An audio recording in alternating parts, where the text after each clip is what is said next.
Qo'rg'ontepa tumani Andijon viloyati tarkibidagi tuman. U Farg'ona vodiysining sharqiy qismida joylashgan. Tuman 1926-yilda tashkil etilgan.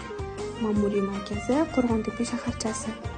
Aholi soni taxminan 240 ming kishidan iborat. Aholining asosiy qismini o'zbeklar tashkil etadi. Hududi taxminan 350 km² atrofida. Qo'rg'ontepa tumani quyidagi hududlar bilan chegaradosh: Andijon tumani, Asaka tumani va Marhamat tumani. Tuman tarkibiga 2 shaharcha va bir necha qishloqlar kiradi. Bizning shahrimizda odamlar haddan tashqari.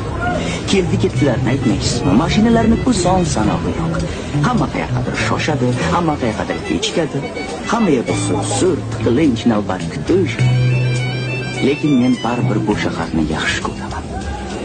Chunki bu mening shahrim. Ajoyib, go'zal shahar. Благодать.